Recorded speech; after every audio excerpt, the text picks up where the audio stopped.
So this is your rotator cuff repair pre-operative and frequently asked questions video, because most of the frequently asked questions have to do with kind of the recovery period and what the surgery entails, etc. So, I'll start off with a rotator cuff repair gets a bad rap. All right, like people are really worried about having this operation, even when they're in a lot of pain because of what they've heard or what they've seen, their friends have told them, etc. That had my shoulder fixed and it was a nightmare. I'm here to tell you First off, this is the number one surgery we perform, right? So we're the highest volume group for this surgery in Texas right now. We just do close to 400 a year. Second off, modern rotator cuff surgery, modern surgery done by a very specialized surgeon who does a high volume is different than the rotator cuff surgery people were having, even 3, 5, 10 years ago, right? The recovery is faster. The pain is way less after surgery. The recovery is quicker. The restrictions are much, much less. So my hope is that after you get done watching this video, you'll feel much more at ease about getting your rotator cuff repaired, knowing that, right now you're watching this video because you have a problem and you want it fixed. And if I had a magic wand and I could just do that in 1 second, I would. Surgery is close to the magic wand in terms of how effective it is. But really what we're always trying to achieve is an amazing outcome. Okay, so you're starting off here. Let's say you rate your shoulder 50% of normal. We want to give you a 100% shoulder. And we want that path and that journey to be as pleasant as possible for you. We want that experience for you as a patient to be the best experience we can make it. We want to minimize how much pain you're having. We want to speed up your recovery. And we do a lot of things that are unique in our practice compared to everyone else that helps achieve those goals, okay? And we're constantly thinking and innovating and evolving to change, right? To make that happen. So big things that we just starting off, and we'll go through this more, is we don't force people to wear slings. Okay, so for the majority of our patients, and just a little disclaimer, every surgery is different. There are some unique circumstances where we may change some of the stuff in this video. We will tell you that on the front end for sure, but this is for 95% of our standard rotator cuff repairs. So just know that. But again, the sling is for comfort. That's a huge kind of mind shift for people where they're like, oh wow, like you don't have to wear a sling. Don't have to sleep in a recliner. You can sleep the way you want. You can get back to all your activities of daily living really quickly. So you can start basically doing whatever you need to do to get through the day without worrying that you're going to disrupt the repair or mess up the surgery. It just doesn't have to be a huge inconvenience in your life, right? Like we're going to fix the problem. We're going to minimize how much pain you have after the surgery. And even in that period for the first couple of months where you can't be going, all out on your shoulder, it's not nearly as arduous as most people picture in their minds. And we've done thousands of these procedures, and why are we unique and why are we different? Well, because we've done so many, and also because we are constantly evolving and changing and willing to look objectively at all the literature and data out there, and also at our own patients and our own outcomes to see what matters, what doesn't. What matters, what doesn't. And in terms of the outcome and the experience for the patient. And so we're always trying to achieve the most optimal outcome. What makes us unique is how we're obsessed with the patient experience along the way there. I think most surgeons, it's like, oh, well, if it doesn't really matter to have them wear a sling, they say, well, there's no difference in outcomes if they don't wear a sling. So make them wear a sling because it makes me feel more comfortable. It's like, well, that's horrible for that person. Like it's miserable for them. It's like, yeah, I feel more comfortable. That's what we've always done. So just keep doing it, because I don't want to change. Like that's the mindset, honestly. And so we're different. We constantly change. We constantly evolve. That's like the key to our practice. So let's get down into it. Before the surgery, you're going to have a pre-op appointment. Please watch this video before the pre-op appointment. It will answer 99% of your questions, right? Watch this video and even watch it before you come see us in our practice. I mean, it'll answer again all your questions. So you just feel very informed. And then if there's any stuff that's not in here, which most of it is, that's why I'm making it, then just ask then, right? Or more clarity, etc. But watch this video. People start talking about what can I do before surgery? What can I do? Eat plenty of protein, right? What does plenty of protein mean? For a man or woman, about 0.75 grams per pound. So if you're a 200-pound man, that's 150 grams. For a woman, just do the math with your weight. That's a lot of protein. You want to be eating around 30 to 40 grams of protein per meal, plus a supplement of protein bars or protein shakes. You really want to get that protein revved up before surgery, and you want to keep it revved up for, really for 4 to 6 months post-op so you can heal, right? In order to heal, you need collagen. You also need to build strength and muscle in your body. You're going to get some atrophy after the operation. That's inevitable. We want to minimize that. So having a nice source of protein in your body is going to do nothing but help you. And we have tons of data in medicine showing that having optimal protein levels minimizes postoperative complications, speeds up recovery. So protein, right? Exercise, make sure you're exercising your body before surgery. You'll feel better. You'll be in a more physiologically optimized, position. We know from just experience, when we're operating on people that are healthier, active, fit, or working out a lot, they recover faster, right? Their body can just heal quicker, right? Regardless of what's going on in their shoulder, if they're overall in good shape, they just heal faster. So make sure you're exercising on a regular basis. Try to get your therapy set up. Get that set up beforehand so you know where you're going, you know what the protocols are, and we can help you with all that too. We will help you get it all set up. But that way you just know what to expect. I've already met my therapist. I've already gotten into the system. I already know even what the exercises are going to be after surgery. So you're just completely informed so that when you have the operation, you can just chill and just know that everything is good beforehand, which is good because you'll decrease your stress levels going into it, which will help you feel better, and you'll have less pain and you'll get better faster with less stress. Decide on your follow-up. With rotator cuff repair, we can do the 2-week visit, the 3-month, and even up to the 6-month visit just through a telephone call, right? Everything is done through little poke holes in your shoulder. The infection rates are almost non-existent for this surgery. They're extremely rare. I've had 1 out of 3,000, right? Over 3,000 of these surgeries. So that tells you how incredibly rare they are. And even if it was, it would be very obvious to you and the therapist. You would come in and see us. So we're perfectly comfortable with you following up with us through telemedicine, which is a fancy way of saying a phone call, right? And you can actually take the sutures out from home. We can give you a little pair of scissors to do that. If you don't want to do that, that's fine. Come in and see us. But we like to give people that option. We're trying to do that more now because it's just more convenient for patients. And there's a lot of patients who love that option because they're busy, they've got stuff going on. They just want to check in and make sure that everything's okay, which we can easily do over the phone for this operation. So, but decide on that beforehand so we can set everything up correctly. You're going to get some emails about patient-reported outcomes. Make sure you fill these out before surgery. We want to know what your baseline is. We want to follow that data. We want to track it. There's a million reasons why that's super important. And the more data we have, the better understanding we have of how our patients are doing, and how to continue to evolve and get better, how to educate people, how to tell people, what to expect after surgery, et cetera. And then get your pain meds. So, you get your pre-op appointment. That'll be set up. And then, go get your pain medicine before surgery. That way you have it all and you're not worried.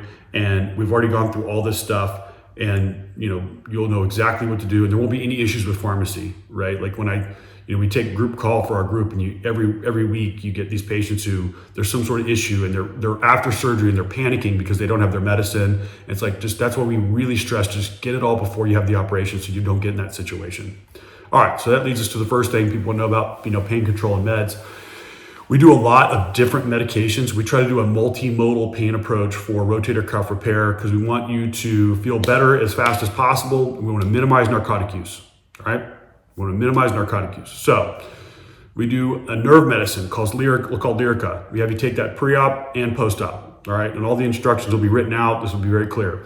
We do doxycycline, which, believe it or not, is an antibiotic that inhibits an inflammatory process in your shoulder that causes pain after surgery without slowing down healing, right? It inhibits these things called MMPs, which cause inflammation. They don't really help you. And so we take that. And again, if you have any allergies or problems with these medicines, don't take them. It's not a huge deal. But we do the doxycycline for a couple weeks. I really stress doing 4 ibuprofen 3 times a day for the first couple of weeks if you can take it. That means if you don't have issues, allergies, contraindications. So 4 ibuprofen baseline, that's your base, right? So just take it for the first week. And then stack 2 Tylenol on top of that, right? So 4 ibuprofen plus 2 Tylenols, that's 6 pills. You can get those over the counter. Do that for the first week or so. So you're just doing over the counter stuff, and that's your base. If you feel like you don't even need that, don't do that. But if you feel like you need something, start there. And then we go, the next step up is tramadol. Okay, so you can take that with ibuprofen and Tylenol, perfectly safe.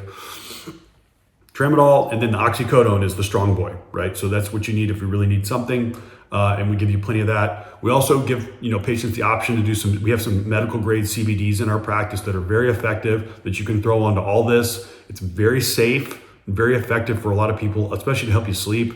We'll give you this card before your surgery so you can order that if you want. It's over the counter, very safe, no THC, and very clean. That's not a very well regulated area, but we wanted to work with a company that basically treated it like a pharmaceutical. That's what it is. So, and then don't downplay ice. You want to ice your shoulder down after the operation, 15 to 20 minutes, as many times a day as you want, but 4 to 5, especially before you go to bed, right? That's a big one. So ice it down. If you want to do contrast heat, fine. For the first week or two after surgery, I don't think heat's great because it's more blood flow and inflammation. Maybe later on when we're trying to kind of work through stiffness, but early on, just do ice. And then meditation. This is a huge one that I really want to stress moving forward. We're going to give you some videos on YouTube to watch that will be great pain meditations. Our mind is very powerful. And the analogy I give you is that that your shoulder is not always the same, right? You have good days and you have bad days. A lot of that has to do with stress levels and different things that are going on in your brain in terms of how you perceive things. And you can actually work on this. You can work on how you perceive pain. You can work on how much it affects you, how much it affects your emotions, how much it affects your well-being. The signals are going to get sent from your body to your brain, and you're going to perceive pain, right? You're watching this video because you have something real going on, right? But you can work on how much that impacts your mind, okay, before and after surgery. And so we can give you these videos to watch. And what I have found is people with kind of calm minds heal so much faster and have better outcomes than people that have tons of stress, tons of anxiety, and are just all worked up, right? So we want to work on that, okay? Especially after the operation, when we've gone in and reattached things, we want you to be just chill. And these things are really, really powerful. So we'll give you these, watch them. They will be as effective as the pain medicines, okay? As effective as the pain medicines, believe it or not. And there's tons of data to back that up. And then your diet, right? So follow the anti-inflammatory diet, which we've got plenty of videos telling you about, but just high points. Minimize processed food, minimize sugar, minimize starchy carbs. Don't drink more than 1 to 2 drinks a day of alcohol. Try to be more protein-based, more vegetable-based, and fewer carbohydrates, healthy fats, that type of diet. You're gonna get a nerve block. Typically, people choose to have this. You'll get that right before surgery, and it will last 24 up to 48, but typically closer to 36 hours. So that first night, you shouldn't feel anything. The second night, is when you probably will start to feel something. So if you're not feeling anything at all, the block will take you through the first night. It's extremely rare for people to feel anything that first night after surgery. The second night, if you're still blocked, right, take one of those strong oxycodones before you go to bed, right? That way you don't wake up at 2 a.m. with the block wearing off and you're like, oh my gosh, there's nothing in my system powerful to help offset this. It doesn't freak you out. So, and then after that, just kind of dial it in, all right? And with pain medicine and stuff, I tell people, if you come in here, or we talk to you on the phone at 2 weeks and you tell me you never took one of the pain pills ever, I'm super excited, right? If you tell me you took all of them, that's fine. We're giving them to you for a reason. Everybody's very different in terms of how much pain they have after surgery and how quickly they recover, especially this operation. And we want everybody to do awesome. We give you all the tools to deal with it as best we can and help educate you and do all those things. But again, just don't worry about it. You know what I mean? The more you worry, the more you hurt, honestly. So just try not to worry about it too much. But yeah, take as much or a little as the pain medicine as you need, and just kind of follow the prescriptions as you're taking them, which we'll go over this many, many more times so you'll feel perfectly comfortable with it. Okay. Sling. So this is a huge thing. People are very fixated on the sling. So we are very unique in that we're not super strict about the sling. There's a lot of reasons for this. The biggest one is just looking at our outcomes and data. We have found that it does not affect healing rates, right? We're going into your body, we're repairing this tendon that's torn, and whether or not you wear a sling has minimal impact on whether that tendon heals or not. Now, what it does have an impact on is the quality of your life, especially that first 6 weeks, right? So if you have to be like this all the time and not move your arm, your life sucks, right? You can't do as much. It's also like a pain anchor, I have found, like psychologically. It's like, it does something to people's brains where they're just more anxious because they're like, this, I've had surgery. This is something that's reminding me that I had surgery. So I do actually think that there's a psychological component to getting out of the sling and just moving and using your arm more naturally, where it just is more, it makes you feel more comfortable. It makes you feel like you're just not, hurting as much. And so the biggest thing is just letting pain guide you. So I'm perfectly fine with moving your arm around down in here. We don't want stuff like way over the top of your head. So, you got to get your head to do your hair, over here to do your armpit when you're showering, and do your hair for women too. So that's perfectly fine. Again, this is for the majority. There's always exceptions, but the majority of our cuffs. So this is fine. Out here is fine. Going behind your back is just going to be uncomfortable. So try to avoid it. And then lifting, okay, that's a big thing. Is like, we'll talk more about that later, but heavy lifting we want to avoid. But again, the sling is purely for comfort. You do not need to wear it. There's going to be like a little pillow or a device on here that'll attach to your side. You do not need to wear it. I'll repeat, if you don't like that, take it off. Just wear it like a regular sling. It doesn't matter to us. It doesn't matter to us. So don't fixate on that. Don't obsess over the position of it either. It's just whatever is comfortable, right? Like you're not risking anything. So find out what's comfortable. And if you don't want to wear it, don't wear it. Just avoid heavy lifting and don't do things that cause pain. And as long as you let pain guide you and you're not doing things that are painful, you're not going to damage anything, okay? Because that mechanism is very sensitive in our body. Our bodies are very good at telling us when we're overdoing things and pushing it too hard. Okay. Now you will need to wear the sling for the first day or so right after the operation if you get a block, because your arm's going to be a limp noodle. This is all kind of that after that first day. Okay, let's see here. Yeah, and again, this is all backed by data, looking at our outcomes. We've tracked our outcome scores for years, and there are a couple of studies that have been done in Europe that have shown that sling use for small to medium rotator cuff repairs, and what we've seen with our large tears, it doesn't matter too, that it has zero difference on outcome, but the patient satisfaction scores are light years higher in the groups that don't have to wear slings. They have less pain and they get their motion back quicker. So that gets us back to, motion restrictions, et cetera. I'm okay with you actively moving your arm. Which actually is more stressful is when someone's cranking on your arm, like you or a therapist is pushing it that's more stressful. And then lifting is stressful. So actively using your arm kind of just for activities of daily living, putting on clothes, showering, driving, et cetera, that's perfectly safe. Just let pain guide you. Don't do things that cause a lot of pain. And what does that mean? Typically I say more than a 2 or a 3 on a scale of 10. You don't want to push it past that. Typically we start strengthening around 3 months after surgery with therapy. We start letting people lift 3 months after surgery. People ask about things like what a big one we get is golf. So for golf, I say, you can chip and putt at 6 weeks, or chip and putt right away. You can start hitting little shots around the green, but nothing more than a 730 swing at 6 weeks. And then at 3 months, you're going to work our way down through the bag. So we're going to start hitting like wedges and stuff like that. For women, for a bra, we have a video on this, but for putting on your bra, you're going to put it on backwards. So it's the clip is here. You're going to turn it around, right? And then you're going to one arm in here, slide it up, all right? Going to the bathroom, you can go back that way after a cuff, but it's painful. So go in the front or use your other arm. And then no permanent restrictions too. Like you can do whatever you want after the surgery. We don't permanently restrict anyone. Okay. And then also too with lifting, honestly, when we say lifting like no more than a pound or 2, it's really out here like this, right? That's what really, really stresses your rotator cuff, is when you're out here like this, really far away from your body. In here, you can lift a little bit more. I'm not trying to give you a license to go crazy and think that you should really push it, but honestly, you got to pick up a grandbaby or someone and you're down in here and you feel no pain and it's comfortable. This is very safe to lift down in here even after a cuff repair, because it's not really stressing your cuff when you're down here. It is a little bit, but not nearly as much as out here. So if you've got to pick up something that's like more than a couple pounds and you're down in here and you feel safe and comfortable, that's okay. Just try not to push it. Don't do stuff that hurts. Be careful. Listen to your body. All right, so sleep. This is a huge one. You don't have to sleep in a recliner, okay? I'll repeat, don't have to sleep in a recliner. You also don't have to sleep with a sling. If you want to sleep in a recliner, go ahead. If you want to wear your sling, go ahead. You don't have to. You sleep in whatever position is comfortable. I really get this question a lot, which is funny. They say, can I sleep on my shoulder that I just had surgery? And I'm like, yeah, sure. I don't think you will want to, but if you want to, you're not going to damage it. You can sleep on the opposite side. You can sleep on your back. You can sleep on your stomach. Whatever position is comfortable, find it, sleep in it, okay? I don't care. Just, I want you to be comfortable. That's like the thing I care about the most, but I don't care how you do it.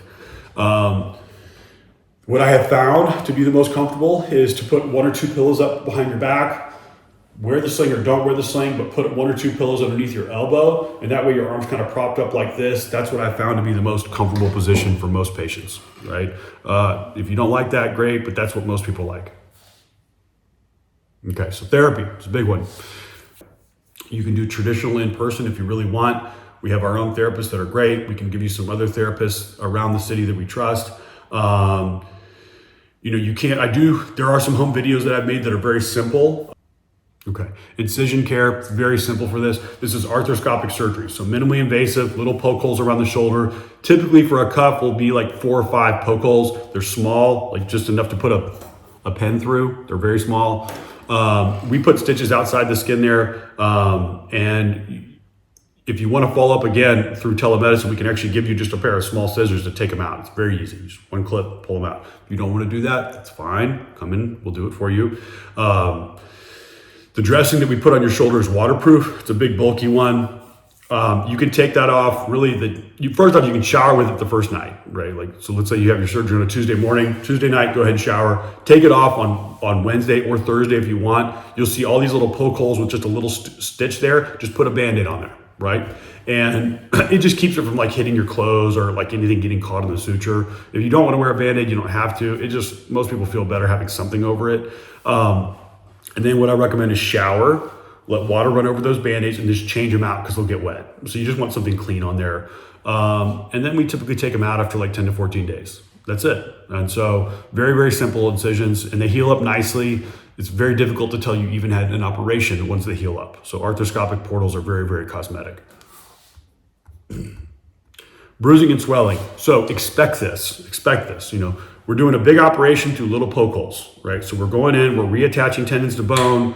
Typically, your biceps tendon is going to be frayed or torn, so we got to fix that. Smooth down a little bone spur in your shoulder and your acromion. So there's a lot of work being done in there, and you're going to get some bleeding. It's inevitable. It's not possible to do these operations without that, at least in this day and age. So you're going to get bruising and swelling down your arm. It's normal. Expect it. Expect your arm to be bruised, and I've seen it where it's black and blue, right? It's normal. Don't freak out. It's perfectly fine. Expect it, and it will go away after a couple of weeks. So whether you get it or not doesn't really change. A lot of it's just, everybody's a little different in terms of how quickly they clot, but just know that that's normal. You're going to get some swelling down your arm too, even into your hand. You may get soreness in your hand and your forearm from that swelling. It will go away. It's normal. It will go away. It's normal. Sometimes you can get a little tingling in your fingers from that swelling. Again, it will go away. That's a common thing to get. It's normal. Don't worry about it. Clicking and popping. This is a huge one. So people will feel after a cuff repair, they'll feel some clicking or popping in their shoulder. Again, that's normal. Some of it's scar tissue, some of it's fluid. It's the healing tendon. It's your body just kind of getting used to where things are. As long as you are not getting pain, do not be concerned about that. Okay, as long as you're not getting pain, do not be concerned. But you may get a little bit of clicking and popping in that shoulder, and that's normal. A lot of people get that. It tends to go away over time. By 6 months to a year, it's gone in the vast majority of people. But even if you get it after then, if it's not painful, don't worry. It's just scar tissue from where we put things back together. Recovery time. So this is a big one. It depends on what you define as recovery, right? For some people, it means just activities of daily living, like doing normal things around the house. You can do that right away. No heavy lifting, more than a pound or 2 for the first 3 months. But really the main thing is like vigorous sporting activities. We wait 3 months to let you work back into that, right? So you're not like ready to rock and roll at 3 months.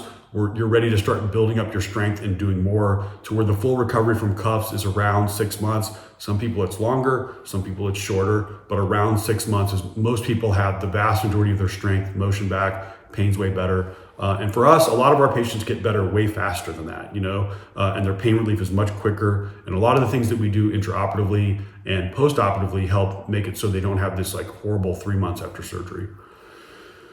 Okay, patient-reported outcomes. We talked about this early in the video, but make sure you follow up and answer those scoring sheets after the surgery too. You get them at 2 weeks, 6 weeks, 3 months, 6 months, a year down the road. Please answer those. It's super important that we track that data. It's precious to us, so make sure that you follow up on those. Driving, drive right after surgery as soon as the nerve block wears off, as long as you're not taking the strong pain medicine, perfectly safe, perfectly safe. If you're concerned, drive with a family member just kind of down the street, or someone you know, just to make sure that you're like feeling safe, but it's perfectly fine to do this right after the surgery. Work and travel. So you can work right away as long as you're not, as long as your job doesn't require heavy use of your arm, which in today's society, that's a minimum number of people. Still, people do need their arms. I'm one of them. But most people don't need to use their shoulder that much at their work. So if you want to go back the first week, you can. I typically tell people, like, just take the week off. Like, you're having surgery, it's on a Tuesday or Wednesdays when we do the majority of these. So just like do yourself a favor, just chill out, rest, heal, recover. Don't add a bunch of stress to your life that's not necessary. Take that week off of work and then go back the next week. But if you really, really want to work that first week, like if you have surgery on a Tuesday and you want to work like on a, Thursday, Friday, like go ahead. You can type right away. Like, so don't worry about typing. Like, you can use your arm very quickly. Travel, you can travel right after the surgery. Doesn't matter to us. If you want to get on a plane to Tokyo the day after surgery, that's fine. You can travel the same day. So we have some people who fly in, have surgery, and then fly out that afternoon after the operation. That's perfectly fine with us. Just if you're taking a long flight, just get up and walk. That's just standard stuff to just prevent blood clots in your legs. You should do that anyways, whether you're having surgery or not. Okay. How long does surgery take? Quick. This is a quick one. We do a ton of these. We've got modern technology, modern techniques. So typically it's like 30 minutes or less. Sometimes if it's like a massive tear and there's tons and tons of scarring, it might take us like 45 minutes, but the vast majority of these are 30 minutes or less, which is great because you get less anesthesia. You even have lower infection risk. It's just less stressful on your body and mind, and it's just, it gets you in and out of the surgery center faster too. So overall, we always strive to be as efficient as we can with our procedures because we know from looking at our patients that there's a tremendous benefit to them to, you always want to achieve an excellent result, and you're trying to go from A to B with whatever you're doing. And then it's like, how can we do that in the most efficient way possible? Quick surgery. And then do I have to stay in the hospital? No, it's outpatient surgery. Come in, go home same day. Need to be there 2 or 3 hours beforehand, and then you'll go home an hour or two after the surgery. Exercise, strongly encourage exercise before and after the surgery. Exercise is one of the most powerful pain relievers known to man. It's also decreasing stress in your body. So I encourage you to exercise. Exercise your non-operative arm, exercise your legs. I got a Peloton back here. Ride your Peloton if you have one. Ride a stationary bike, go on walks.